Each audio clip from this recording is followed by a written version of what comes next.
Okay, I'm here. You here? Whoops. You got your mic off, it says. But I see you on my chat. Hello, BLK audience, if you guys can hear me. Can you hear me, Robert? Yes, I can. We are here.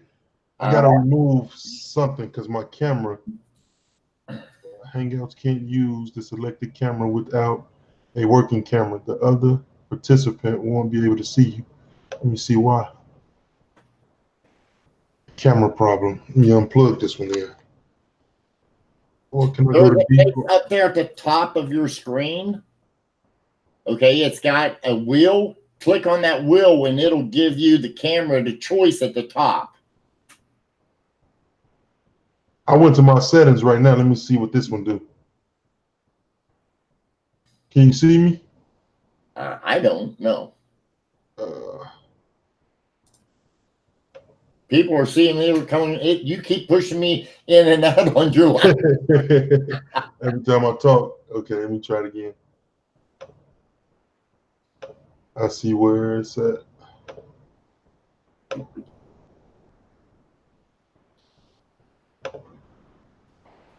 How about now?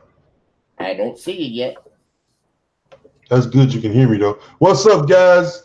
We are here. We are getting ready. Sorry about the technical difficulties. Hope you guys stick around. We are here for you guys.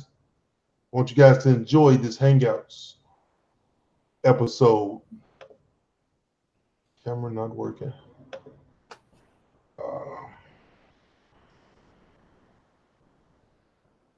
Hello, Coin Captain. How you doing?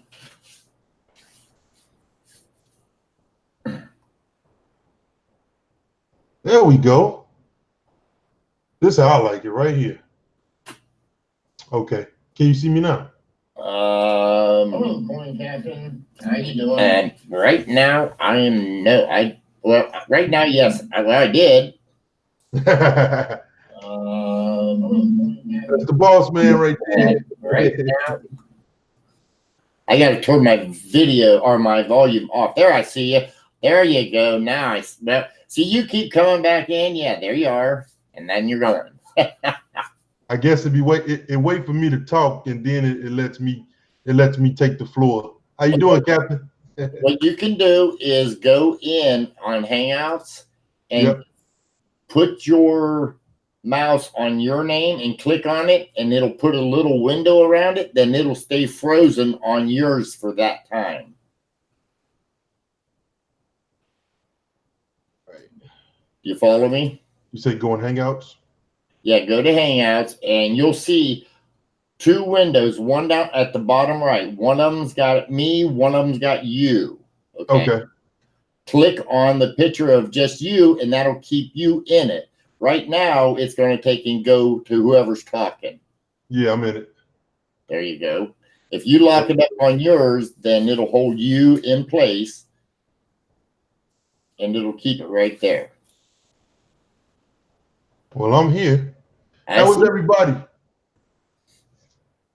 Hello, Bubba's Coins, Coin Captain, Silver Superman, Don Kessler, John Isabel, Jeep and John, Paula Bloom. Hello, everybody. Is the audio okay? Guys, give us a big thumbs up on the audio, please.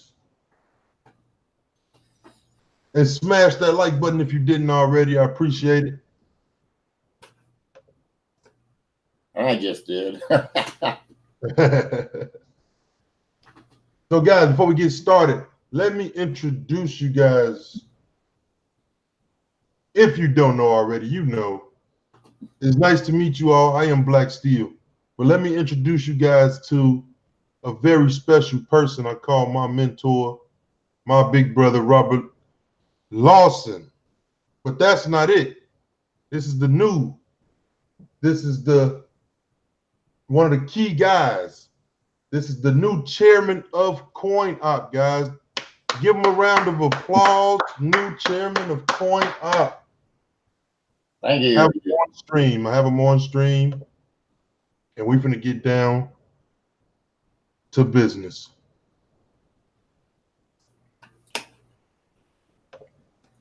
Still there, Robert? Yes, I am. I'm right here. All you got to do is right now you probably have me locked on your screen. So if you want me to show up, then you have to put the box around mine. I will. I'm just trying to get my chat up on one computer first. That way I don't got to keep turning around looking at my other computer. Gotcha.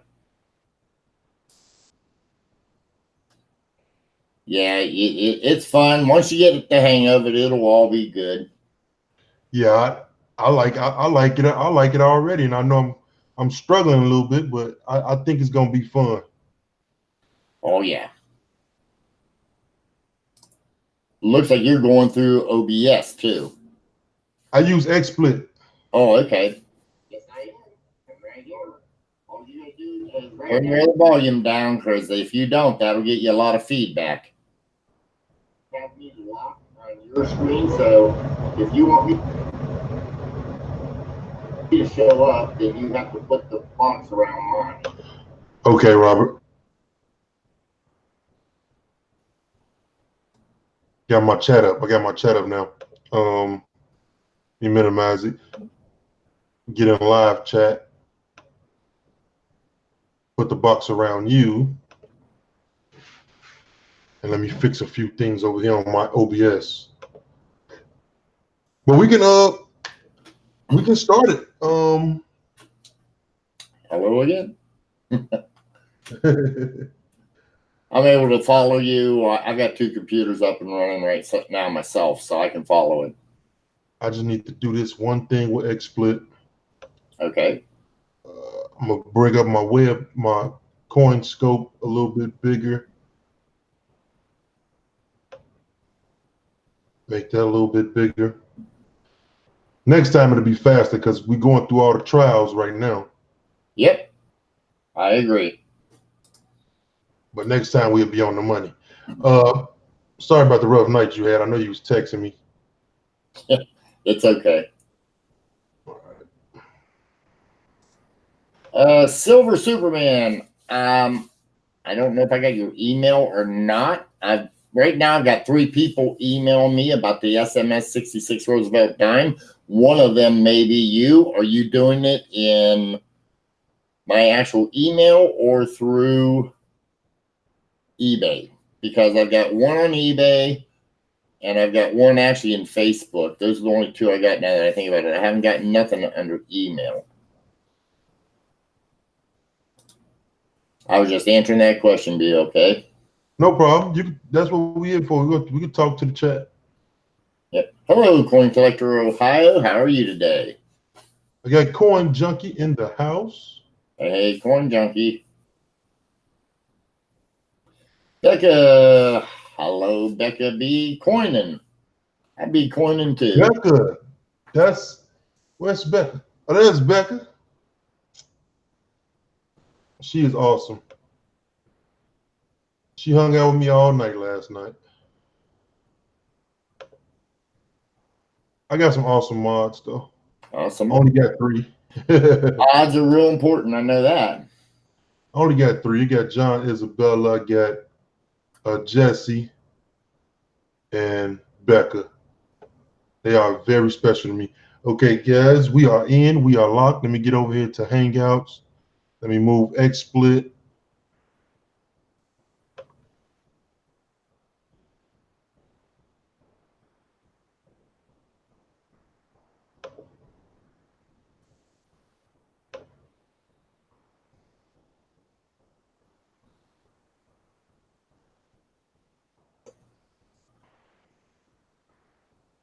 Sometimes I can't even see what this.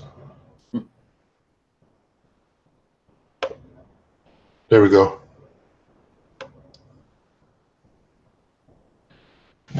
Bill Betts is in the house. Not Thursday, Sunday. Paula Bloom is in the house. Who was that? And hello to Paula. How are you today, Paula? Hope everyone's doing wonderful. Sorry, I was running a little late today. Bill, I was invited by BLK to do a Q&A, and he said he's gonna make it tough on me, so I said okay. I like it. Don't listen to him, Bill. All right, guys. You guys know how my channel goes. Guys, we stay positive with one another. You be respectful, and we have fun with this. This is a hobby. This is something that we all do to get away from, some of us use it for stress relievers, to get away from certain things and put us in a happy place. So you guys know, let's have fun with Robert while we got him.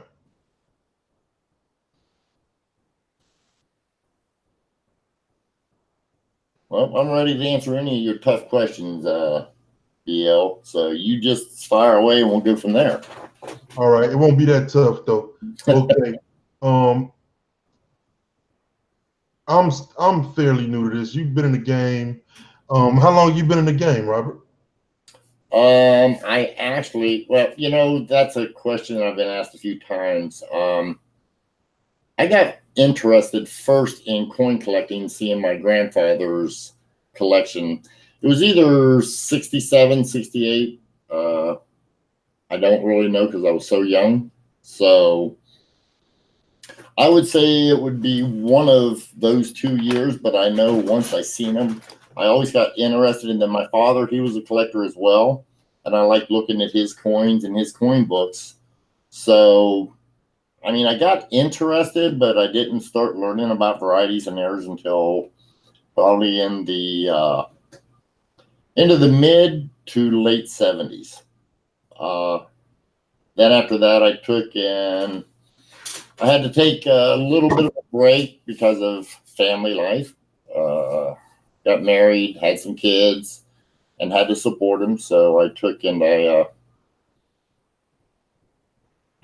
break from it. And then I guess about 88, 89, I got back into it, and I got into it pretty heavy. So that's been it for me. Well, we're glad to have you here. And I was the first time I think I seen you in a video. I think Dustin was at a coin shop. Dustin was at a coin shop, or a coin show, and he was asking you questions. And I think you took him and showed him like this machine that sort copper pennies from zinc pennies or something. Some type of machine you showed him. Okay. And that's when he introduced you to us. So as I was saying, thank you for being part of the coin family, and thank you for all that you do for the community. I think that's Newman, and that was in Bellingham, Washington. We was over there looking at Tim Rathkin's new invention. It's a coin sorting machine that sorts by date. I'm not certain if they got the mint mark down yet, but I do know they got the dates down. Okay. We met in Bellingham, Washington, the state of Washington, and that's when we did that. Me and Dustin at that time had been partners for good 3-4 years, maybe 5. Oh, wow. Oh, wow. Okay. ECP is in the house. Hello. Got ECP in the house. Got Jeff Dunn in the house. Lincoln Central Coins is in the house. Alden Davis is in the house. Hello, everybody. Lincoln, let me take you at the hot seat for a second, Robert. I'd rather when we talk for it to bounce back and forth, so it just won't stick on you. Yeah, I don't. Yeah, you can take the camera off anytime. How do you do it though? How do I go back to let it bounce? Well, if you go to let it bounce, you would just take, and what you would do is you would click to where the picture frame around me and you is gone, and then whoever's talking is who will be highlighted. It's gone. Like if you got the picture frame around me, just take your mouse and click on it again, and the picture frame will go away, and then when you talk, it'll go back and forth. There we go. So, how you doing, guys? Nice to meet everyone. If no one ever seen me, I know I don't show my face that much, but you know it's for security reasons. But I show it sometimes. Jason Patton is in the house. How you doing? So, guys, if you didn't hear me at first, I am sitting. Well, not sitting, but we are on Hangouts with the new chairman of Coin Op, a very special guy, a very good guy, honest guy. Took me under his wing. He teaches me what I need to know. Anytime I ask him, he never denies me. So, guys, we are here and we are live with Mr. Robert Lawson. Thank you for all the kind words. Anytime, Robert.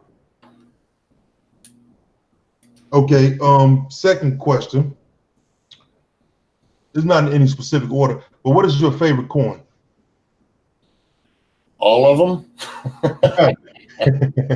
I agree. I agree. I would say, well, you know, I was like everyone else. My first love was the Lincoln penny. One, all I could afford. But as I've matured, I've actually enjoyed every one of them. I really have. I love the design of the Mercury head dime. I also like the Morgan dollar. I like a lot of the old, what I call classics.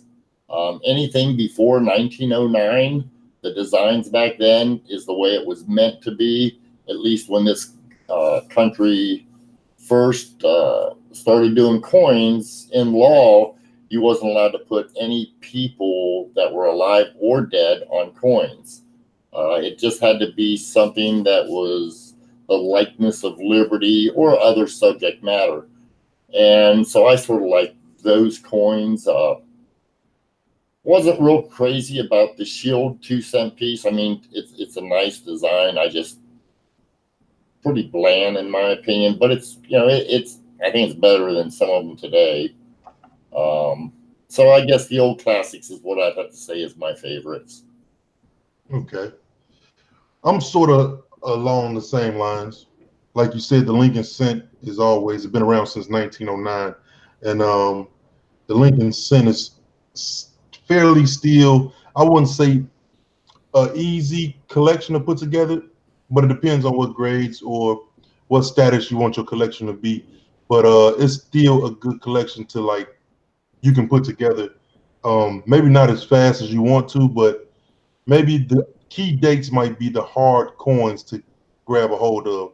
And the way I tell other people to collect, the way I advise other people to collect is to get the hard coins first and then work your way to the coins that's massively produced, that's easy to get.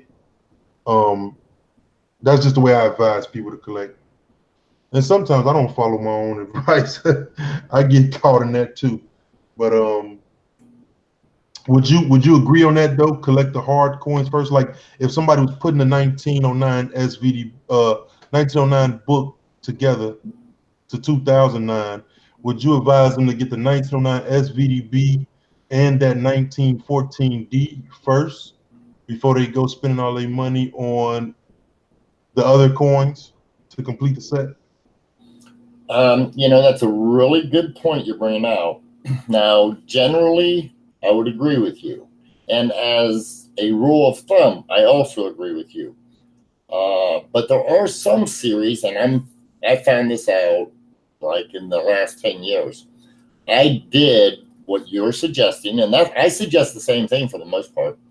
But now I suggest that you do a little bit of research and look at the grade you're going to complete a set in, because I'm putting together a set of AU peace dollars, and I found out that some of the very common ones in high grades are harder to get than the key coins in Gem BUs and such. As a general rule of thumb, I agree with you, but sometimes, depending upon the set, you might want to look, especially if you're doing, let's say, a straight across grade of my piece dollars. I'm trying to do an AU 58. In fact, I've traded off Mint State 1921 and a Mint State 65. I traded it off to get one of my AU 58s because it was just a more difficult coin in an AU 58 grade and pretty expensive. So if that gives you an idea, but in general, I'd say I do agree with you, and that's great suggestions. Okay, thank you, Robert. I just want to make sure I'm going in the right direction. Jason Patton, yes, the chat can't ask questions, no problem. That's what we're here for. Whenever you guys are ready, you just put it up there. But I'm gonna keep, since he's in the hot seat, I'm gonna keep drilling him. No, I'm just joking, Robert.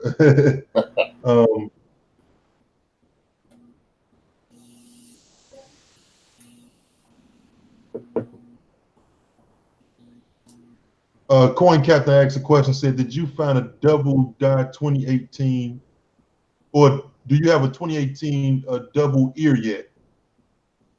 No, that's the new thing. I've been following it on social media. Yeah. And actually, somebody just sent me, who was that? I believe, I don't know if he's in the room or not, but it was Roadrunner. He just sent me a photograph of an 18 Denver that I might be letting the cat out of the bag. It's an 18 Denver mint with a doubled ear. Now, I looked at it. He threw it out across Google, where you share photos. And I think it's genuine. I think it's legit. So we're going to get an 18D as well. But I did see the 18 doubled ear. A lot of people don't know 1918 has an extremely strong double die obverse on Liberty that's very scarce, and I would say it's a keeper. But yeah, I have seen it. Okay. I think I seen somebody do a video on that yesterday. I'm not sure who it was. It might have been JB Coins, I think. Or it might have been Blue Ridge. Might have been Blue Ridge. Okay, now for the community, another question. The questions are really not my questions, because I think you probably answered these for me a few times before, but just for new collectors or anybody that's popping up in the chat right now, are die markers important? Can you explain the die markers? Well, a die marker can act in many ways. Are they important? Yes, if you're wanting to get the stages of a particular variety. And I mean, really, it can be just, it just gives you it gives you an idea of the age of the coin or the striking process, if it was an early die strike, mid die strike, or later die states. It's just all the die states. But are they important on particular varieties? Yes, they can be important, especially on the die varieties where you have, let's say, multiple double dies or RPMs. RPM is a repunchment mark. You may need a die marker in order to figure out which RPM it is or which double die it is. So they can be very important. Well, it depends on the question, but yes, they can be. Okay. And I definitely agree with you on that. Definitely agree, because I was thinking, like, you know, like key dates and expensive double die varieties, you know, the other country across the pond can fake those real good. So and you can spend some expensive, you can spend some money on something you think that's real and it's actually not real. So I do think die markers are important for sure. When it comes to your die markers for known classics or older coins, then Absolutely, they are very important, and I do agree with you on that. I know that there's been times, I mean, even the grading companies and the premier one, PCGS, they got a lesson in that when one of those other countries, and I'm like you, I'm not going to mention it. I think we all know who it is. However, they took and they started to actually buy semi-key coins. Now they're investing a lot of money in them, and they were using a new technology and they were copying them, and then they were mass producing them, selling them, making a ton of money off of them. And how they were found out was every die is very unique. It's like your fingerprint.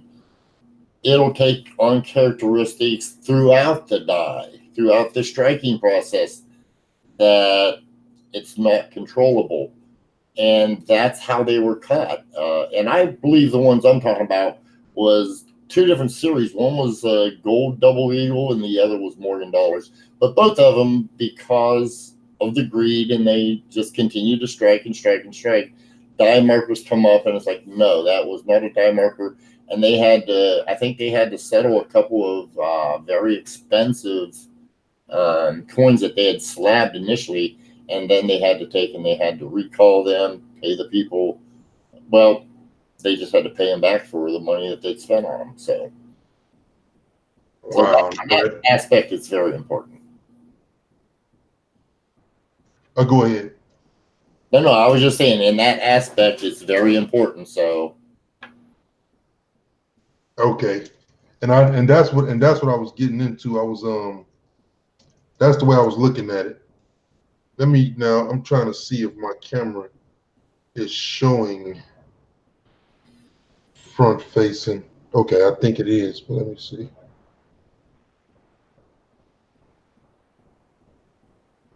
This showing up good? Showing up correct? Look like it's backwards. Looks good to me. Let's see. It may show backwards to you on Hangouts, but it'll be right to the audience. Okay. Let's see if the audience can see this real good.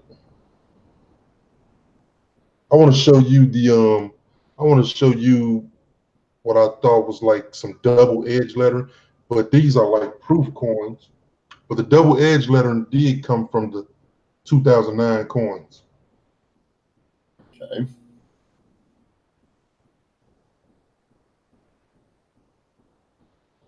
Jason Patton said he heard that the Mint was doing some major changes to our coins in 2020.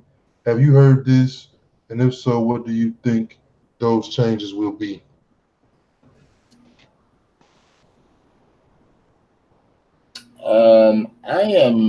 I've not heard of that yet, but last couple of weeks, I've had some. It's just been very busy for me. I've had to do a lot of work with CoinOp, getting different things up and running. So I have not been able to look into any of the more recent news. So, that's just one of the questions. I'd love to answer it, but I have not had an opportunity to go through and look at any of that. So I'm going to have to pass on that one. Sorry. He's passing on that one. I haven't heard anything either. I just heard, the Morgan dollar from the last date is coming up on its 100-year anniversary. I think that's going to be massive in 2021. We'll see. I'm an innocent bystander as well. So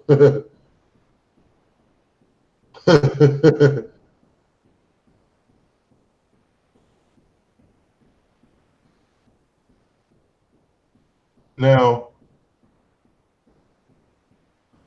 can you see this well, Robert? Let me go over to Hangouts, and I'll look on Hangouts because, let's see, I can see it. Yeah.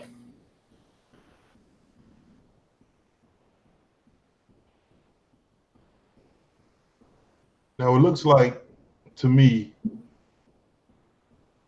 it's doubling, but I'm not sure because the proof. I don't know if the proofs was mentioned about double-edged lettering. I don't know if the proofs was included. Let me turn it around. First off, you're dealing with an incus, and even on an incus, when you get an incus, what looks like doubling could be MD. However, okay, hold on there, right there. I'm not quite seeing it, to be honest with you, but it could be the camera. I think, what it is that you're referring to, but I'm not certain that that is a doubling, because all the doublings that I have seen are usually pretty strong, and that's because of the process they use to put the letters and numbers on the edges is much different than a striking process. So it's much different, huh? Yeah, there's a big difference in that process. So it could be, let me get my glasses on here. Yeah, that I'm not certain. I would say you want something that's going to give almost full separation, BL. Even when it's incused stuff? Especially when it's incused. I would say that's almost you would definitely want it to be further, and you would want it to be in, almost a full split doubling. Now, I mean, don't get me wrong, it don't have to be a full split, but minor like that, I don't think would take and garner much attention.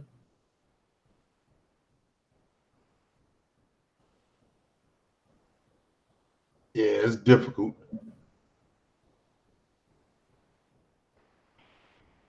That is difficult.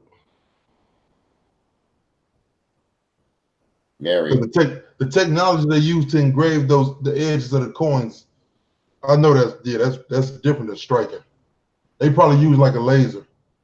No. What they do is, well, let me think here.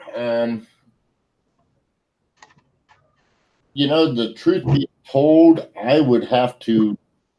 I've seen two different processes they did, and right now I'm trying to rack my brain to remember if the old style is 2 bars and they just ride back and forth and the coin goes through them, or if they feed into something similar to a counter wheel and it rotates around it. So the truth be told, I can't remember which one is which. One of them's the old style, one's the new style. So I'll have to leave it at that. Okay. All right, let's get back to some questions. Anybody ask a question in the chat? Let's see. What is up? Wise one in the house. No-Co is in the house. How you doing, No-Co? I guess the next question would be, this is something that is probably an opinion. Now, but I want to ask you your opinion. So the question is, what should a collector collect? You know what? The answer to that is, you said it. I would suggest that what you collect is what you enjoy. Yep. Good answer. Personally, I mean, my collecting has changed as far as, for me personally, I like to hunt. That's why I've been a cherry picker. But I like to, I collected Lincoln pennies for the longest time. I love the Buffalo Nickel series. I collected those. And then I think one of my most favorite is the Mercury dime. I like dimes for some reason. But I just got a not to cut you off. I just got a crazy fever for dimes lately. Crazy. Well, I've been interested in dimes for a while, but I took and, I mean, if you was to say what's my favorite, everything would probably be at an 80, or most everything would be at an 80, as far as the older collectibles. And again, that's anything before, basically before World War II. And then the new stuff would probably, you could stack those down to about a 20% like. But like Mercury Dimes would jump up to 90%, Morgan Dollars up to 90%. As far as my likes, I just enjoy their designs. I like the old 3-cent, the 3-cent nickels. I like the 3-cent silvers. They're cute, they're dainty, but they're just no design hardly at all to them, in my opinion. Now, again, this is all my opinion. I like the 2-cent shield penny more than I do the 3-cent steel or silver. I'm sorry. I like some of the old half cents, large cents. I think the Flying Eagle's a nice series, as far as very short, but I think it's got a very nice subject matter. I like a lot of patterns, but those are just so scarce and hard to come by. I never really got involved in them much. And then the airs and stuff, I got a whole bunch of airs I picked up today just for stock, but I sort of like some of the airs, but mainly varieties is what I enjoy on any series. I'm with you on that, Robert. I definitely love the varieties and errors. I think CMC was in the house. I think, well, my favorite is the Lincoln Cent. Then I got a fever for nickels. So nickels, no matter if it's the Shield nickel, I think my favorite nickel is the Liberty V nickels. That's my favorite. Then comes the Shield nickel, then the Buffalo nickel, then the Jefferson nickels. Like I said, Lincoln Cents, of course. I got a good niche. I got a good niche for large cents. So I got a good niche for that. Hold up. I got a good niche for that. What's up, JT Coin Rings?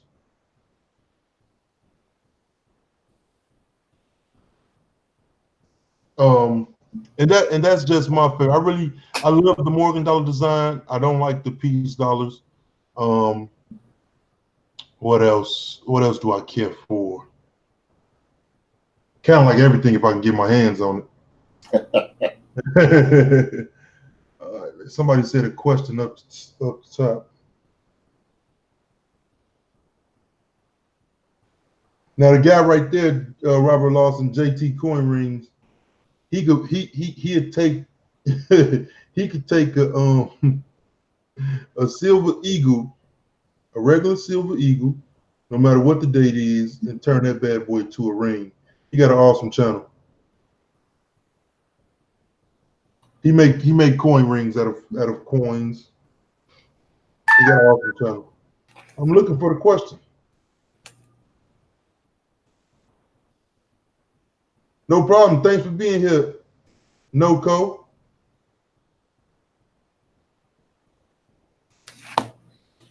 I had to turn my phone down because he was interrupting me. I see a question up here by ECP East Coast Prospecting. What do you say? I don't see it. He's got, what do you think of the Carson City $50 copy being made for the anniversary of the original press, or off the original press, 3000 mintage? Oh, okay, I see it now. Yeah. Personally, I think it's pretty cool. I like the fact that they took in, now, out of all the gold restrikes they did of some of the older style coins, I like the Mercury dime because it was more of the actual size. But when you got into the quarter, the half, I didn't care for it because they weren't the actual same size. So I hope, depending upon how they design it, what they do, I've thought about getting one myself. I might have missed the deadline, honestly, because I do know they're going out quick. I actually thought about going out there to the Carson City Mint. I've been there before. Awesome place. But I think, depending upon the design, as far as if they make the actual size or not, I think that'll tell whether or not it'll be popular and whether or not I'll like it. So, but I think it's pretty cool. Hello, Penny Parent. The Penny Parent is in the house. How you doing? 3,000 minutes. That's gonna be a hard coin to grab a hold of if it's only 3,000. Well, now I've got a better question for everyone. With what we were just discussing, we know Daniel Carr has made fantasy pieces. And okay, East Coast, if you have copy on it, that sort of bothers me. Because my question was going to be, it'll have to be construed as a fantasy piece. East Coast, are they using original dies? Because I thought those were maintained at the Philadelphia Mint.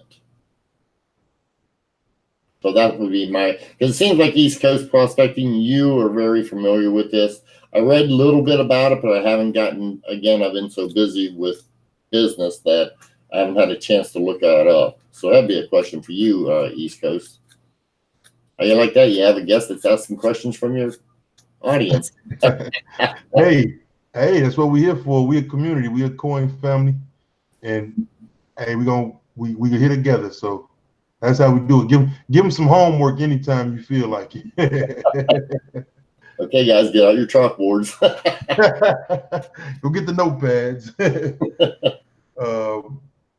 Okay. Ooh, I might have asked one. Okay, what grading services, in your opinion, do you prefer to use? And I think I might know the answer, but I want you to say it. But I know each grading services has their own strengths and weaknesses, but what grading services do you prefer to use? Well, you just sort of kind of answered it yourself there. Anybody who's been in the coins for any length of time, you want to use the grading services. It's like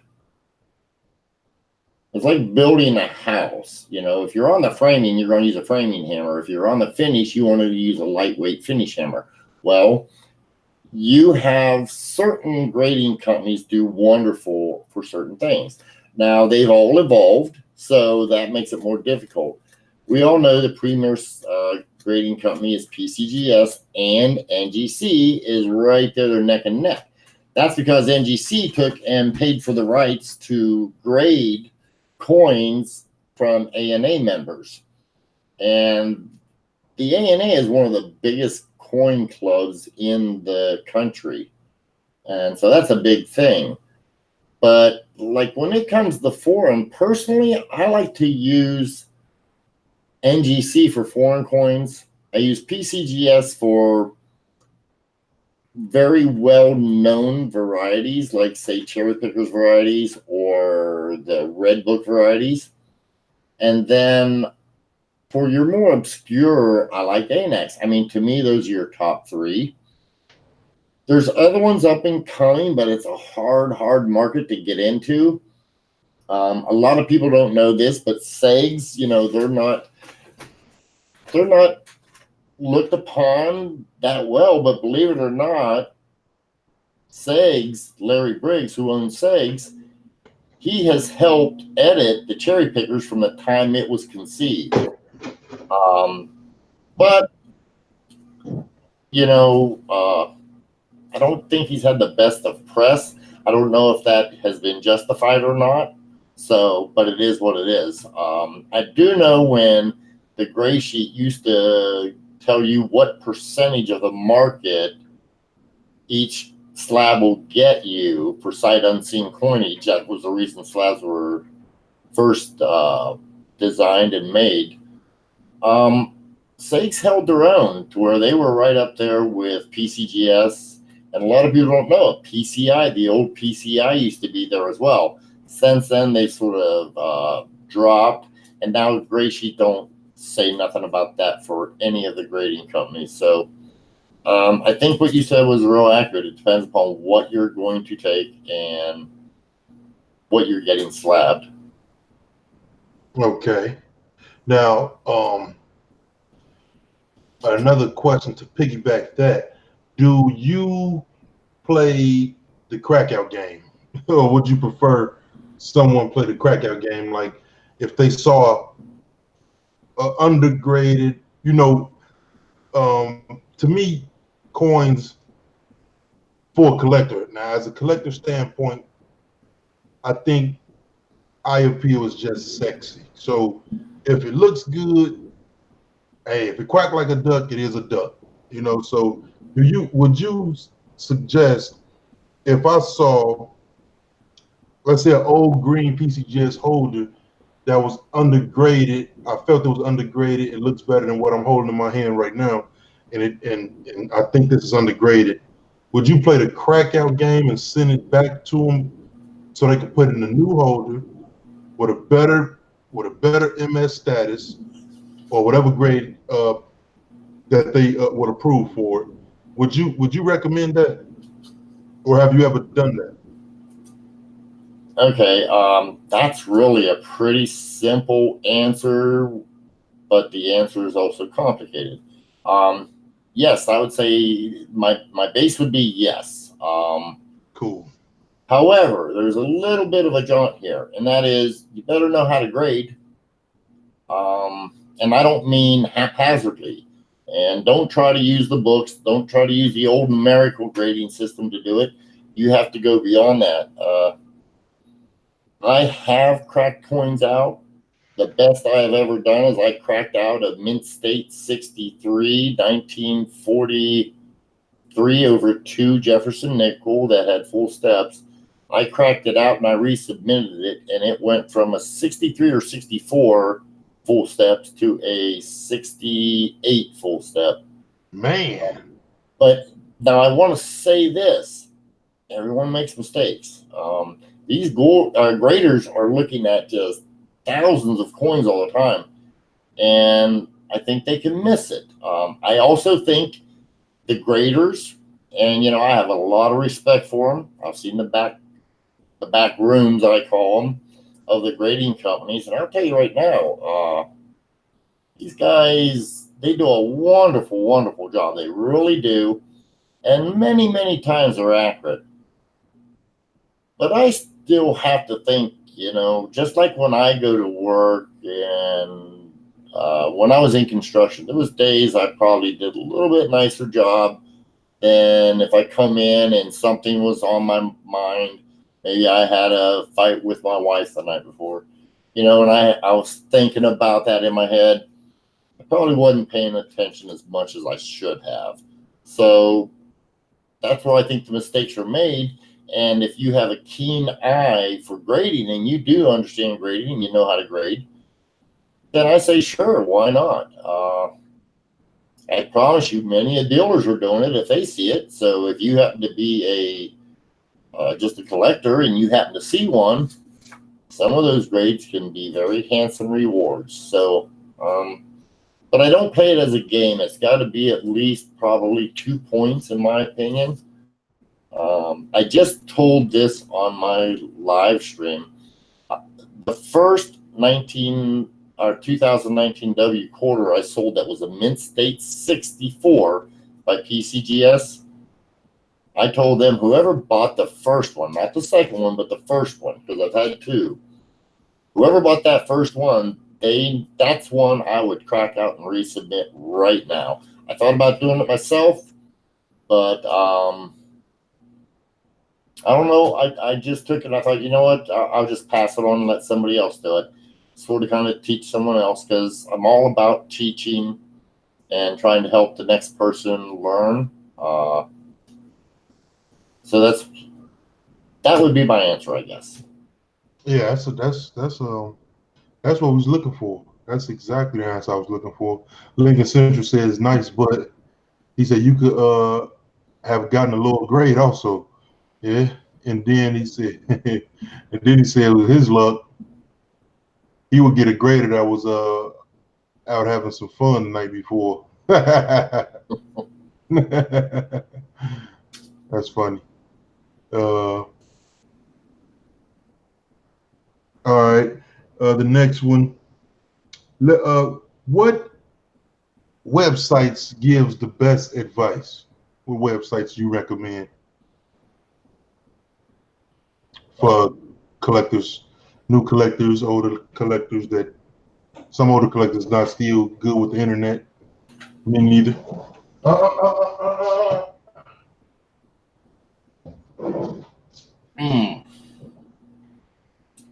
I don't know that there's a website out there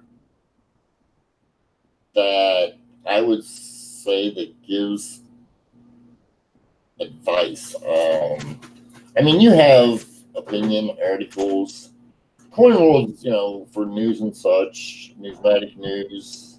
Those are all good. Most websites that I visit are for research, and at my stage of collecting, sometimes I review and see what they say to make certain they're accurate, but most of them are tried and true that I go to. If you want some good reading and you want to understand varieties, see, that's the only place I could point you at. And I would suggest that, like John Wexler, doubledie.com, he gives out great information. He's been in the hobby since before, I mean, well before I started. Ken Potter, I believe he does the Strike It Rich with Pocket Change. I know Ken Potter's got good. I don't know if I'm trying to think. Most of his stuff is in newspaper articles, and it depends. I mean, I would say that the newspapers, you know, Coin World, Newsmatic News, both of them do a good job. Everything else is more or less research that I do, so that would be my limit of my resources. And by the way, Penny Parent, Florida Lena is at Walmart. We went with my children to go pick something up. I don't know what. She just wants to go spend some money. So that was the answer to that, Penny. You answer, Penny. What's up, Lemonhead? Hello, Lemon. How you doing? JT Coin Rings. I'll probably Robert can answer that, but I for me as a beginner, I think the Red Book is like the coin Bible. It also gives it don't tell you much about varieties, but they have some in there. It don't hardly miss a step when it comes to some major keys. It show you a big picture, it blows a picture up. The Red Book is a good book. Get you a cherry picker's guide. There's different versions, so make sure you understand the versions. You got you got 6th edition volume 1. That one just sold out. They charging like $200 for that right now. I paid $35 for mine because I bought a bunch of books on Christmas time, and I guess I got lucky. I know I needed the books because I know what I was getting myself into. So I'm like, okay, I'm gonna need some books to boost my knowledge up, and those are some of the key books you need. That Cherry Picker's Guide, especially for a guy like me. I'm a variety and era guy. Falls in love with it. My first cherry pick, actually I made a video about it, was an 1840 large date over small 18. It was a large cent, and I cherry picked it at my local coin shop, and the ladies just kept telling me, "Oh, the guy our boss, he took all the key dates out.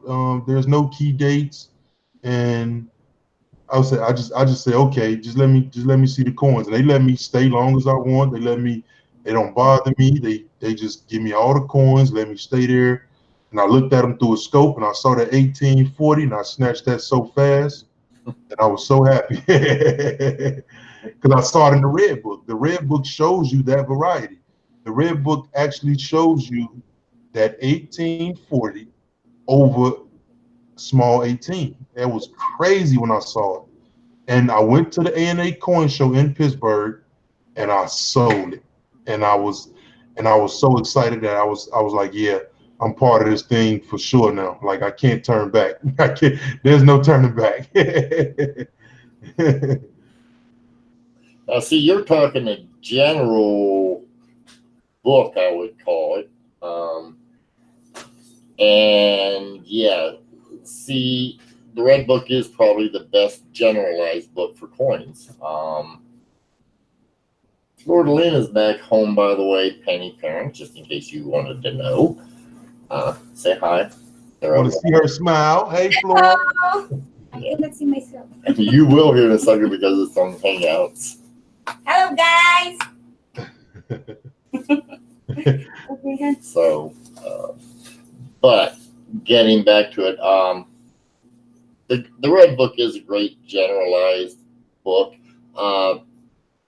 Sadly, he's gone in the past, but one of the better books is Breen's Encyclopedia. He's got a well-rounded off book too, but it's outdated, I guess. I tend to take him like whenever I was doing the Buffalo series. I think it's very, we were just talking about series, what to go for. When I take them, one of the things I would suggest would be the best thing to do is like if you decide you want to buy, say you want to collect Lincoln pennies, Buffalo nickels, Mercury dimes, Roosevelt dimes, whatever. Buy a book that specializes in that series and that series alone. That book will pay for itself 100 times over if you buy it first, in my opinion. And it's been true for me. Whenever I started collecting the Mercury dimes, I bought the Mercury dime book. When I did the Buffalo nickels, I bought the Buffalo nickel book, so on and so forth. I think the only one I took and bought late was the Lincoln Cent book because it was one of my first series that I collected, and I just didn't know no better, to be honest, back then. But throughout the years, I've learned that if I'm going to collect the series, I buy the book first. Hello, Travis. That's perfect. That's perfect answer, Robert. And check out this, what I was telling you about. Look what I picked up. There you go. Yep, that's a wonderful book. Top 100 Morgan Dollar Varieties, the Van Keys. That's a great book. And if you're going to collect Morgans and you want to collect the Van varieties, I think you took and, like I say, talk to me about it in 10 years, and let's see how well that book has served you. Yeah, I sure will let you know. And look how big it is. It's not as big. My hand is bigger than this book. That means I can carry it around in my pocket. I can go to local coin shops and I can cherry pick them as I like to do. So, yep. And that is a good answer. I hope JT heard all the good advice. If you like a certain coin, buy that book for that coin.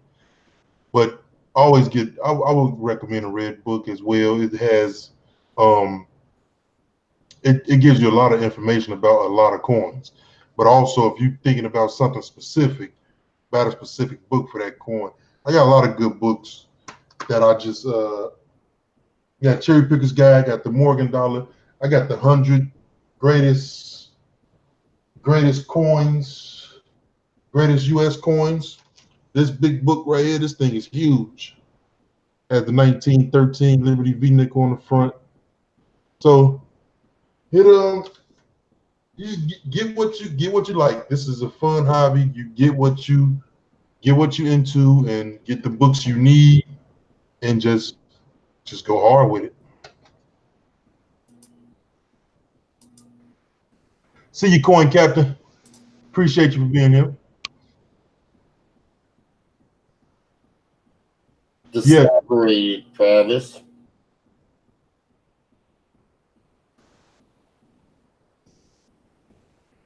He said, how do you get better than top 100? What do you say to him? What do you say to him, Robert? The discovery. That's how you get better than top 100. Discover a top 100. That's how you get better. So yeah, I thought I saw something. Okay. No, okay, let's do this question. I know you sent me a website too on VAMs. You sent me VAMware, I think. Yeah. What advice do you give on cleaning coins? Don't. Perfect answer. Do not clean those coins.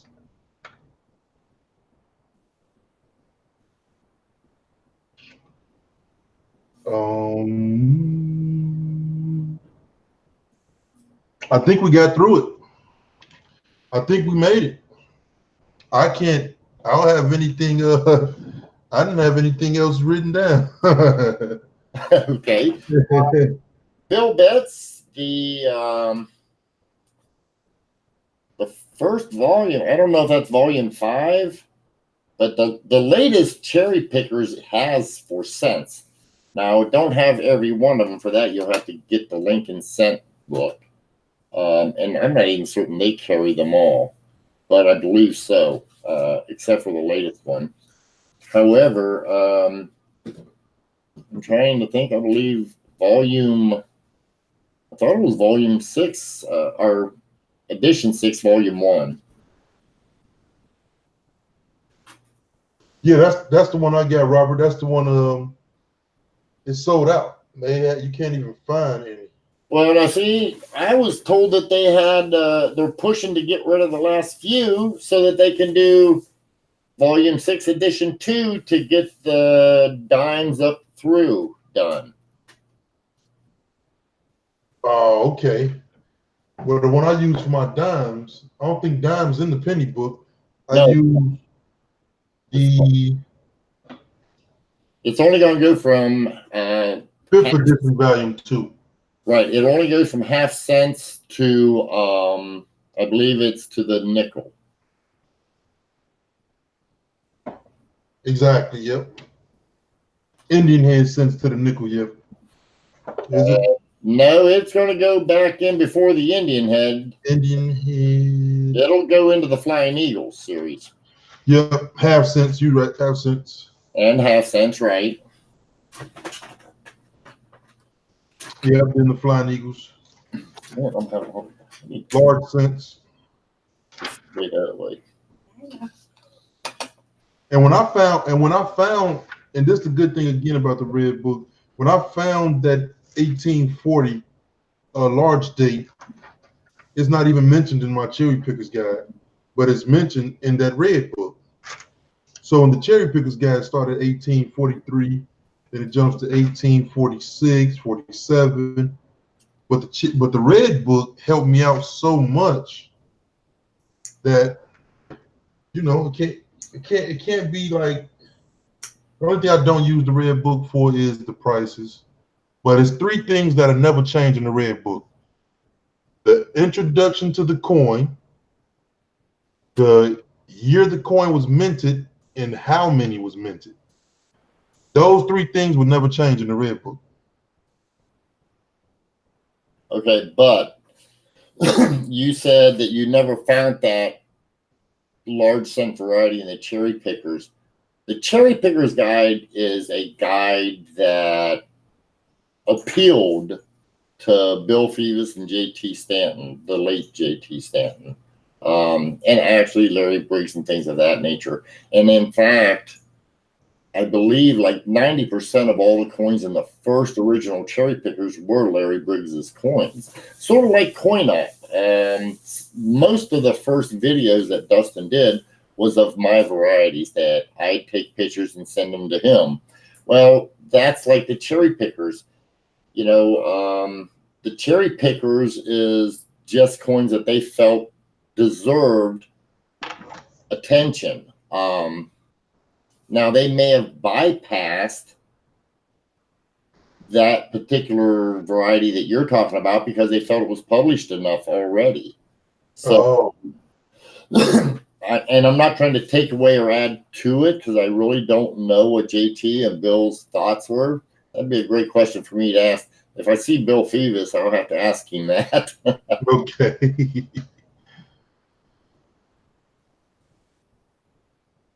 All right. Do we have any questions from the chat? Anybody want to ask questions before we all not closing? No code. Have a good afternoon. Thanks for stopping by. I appreciate it.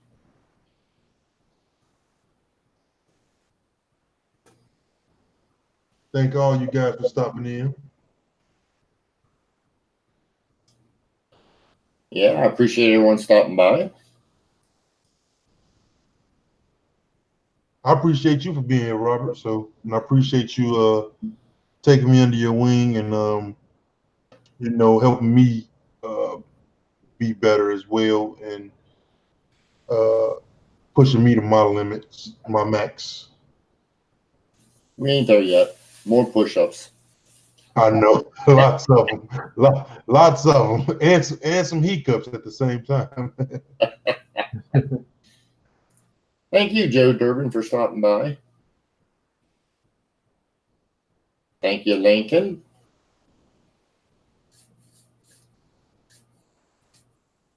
Hey, Travis, good to see you out and awake at this time of the morning for you.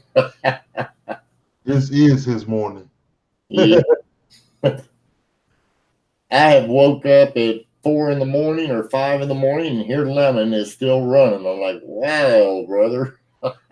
Love you, though. I do love you. When I get a chance, I always go watching you.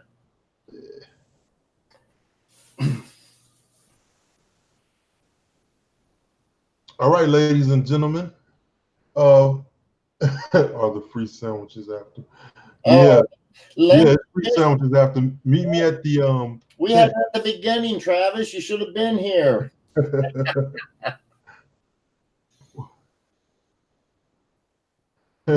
Wherever you at right now, Travis, stop at the nearest corner and meet me there. I'm gonna walk you to the sandwiches.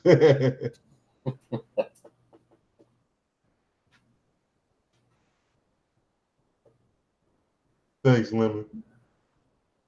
All right, so guys, Robert will be here more often. Thank you guys for stopping through tonight. I appreciate you guys. We've been having some great nights on my channel, some great streams. Got a great coin community. Love you all. I know Robert does as well. And we're gonna keep this going. This is might add some more you guys on the panel so in the future. So I'm preparing questions for Robert next episode. I'm preparing those. Those are gonna be a little bit tougher. Some I was thinking about, but we're gonna get it together, guys. I appreciate all of you guys. Peace and love, guys, and keep the hunt alive. Black Steel and Robert is checking out. Robert, you want to put an ending intro on there? Guys, no, I just was going to say you guys have a wonderful evening. And, I want to start doing some interviews with other channels as well. And BO, I'd like you to come on them. So we'll be having this on our channel as well, where we can have question and answers and try and help the beginners. Guys, this is a hobby. If you're not having fun, you're not doing it right. Forget about the money. Forget about trying to make money, especially if you're a beginner. Just have fun. And that's all I truly have. And with that, I'll bid you a wonderful evening. Okay. Last thing Lincoln said, next Sunday, same time, same place.